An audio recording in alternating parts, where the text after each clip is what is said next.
ይችን ዓለም ወደዚህ ዓለም ወደ መኖር ሲያበቃ እኛ ሁላችን በእግዚአብሔር የታሰብን በእርሱ በአባታችን በአምላካችን በምሕረቱ የተጎበኘን ስለሆነ አሁን ደግሞ ጻድቁ ገብረ መንፈስ ቅዱስ እየባረኩ ስላለ ሁላችሁ ለሁላችሁ እግዚአብሔር አመስግኑ። እግዚአብሔር ለሁላችሁ ከዳር እስከ ዳር ድረስ ይህንን ልሳን የሚወድ ሕዝብ ምስጉን ነው እሱ ነው ብሎ መዝሙረኛው ዳዊት አስቀድሞ እንደተናገረ ሁላችሁ ምንም ብላችሁ እግዚአብሔርን አመስግኑ።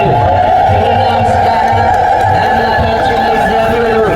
ስለማይነገር ስጦታው እግዚአብሔር ይመስገን ብሎ ቅዱስ ጳውሎስ እንደተናገረ የማይነገር ተነግሮ የማያልቅ ስጦታው ብዙ ነው። አምላካችን እግዚአብሔር በጤና በሕይወት ጠብቆ ይችን ሰዓት እንድናይ ያደረገን እግዚአብሔር ይመስገን ብላችሁ አመስግኑ። የተወደዳችሁ ክርስቲያን ክብርና ምስጋና ለአምላካችን ለእግዚአብሔር ይሁን። እልልታው ያንሳል።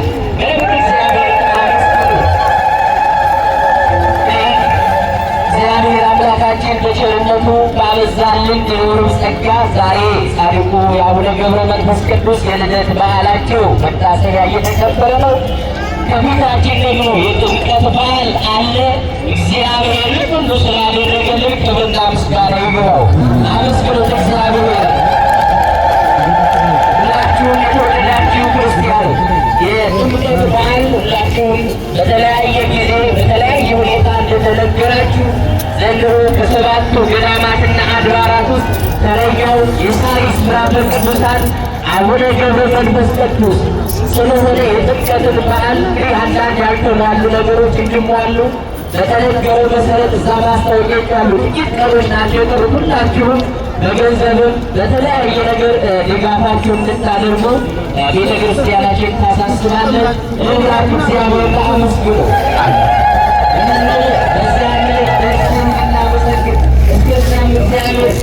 እንዲጠብቀን አመስግኑት እግዚአብሔር።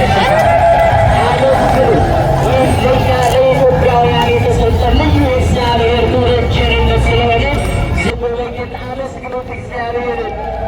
እግዚአብሔር አምላካችን ምስጋና ይድረሰው። ሰጣችኋለሁ። አጸደ ማርያም ትባላለች።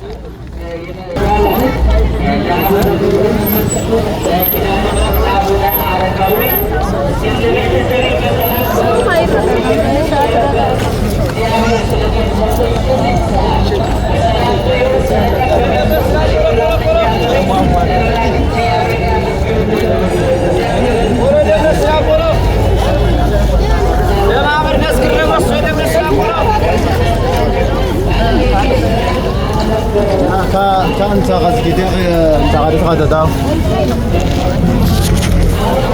إذا كيف يعني نجي تسكيني كنا نتعلم شغل دقيقة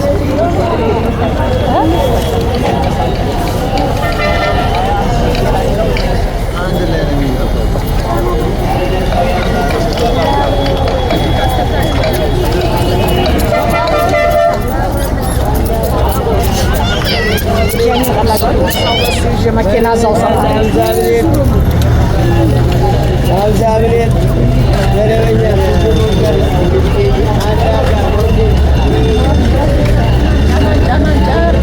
يا عندي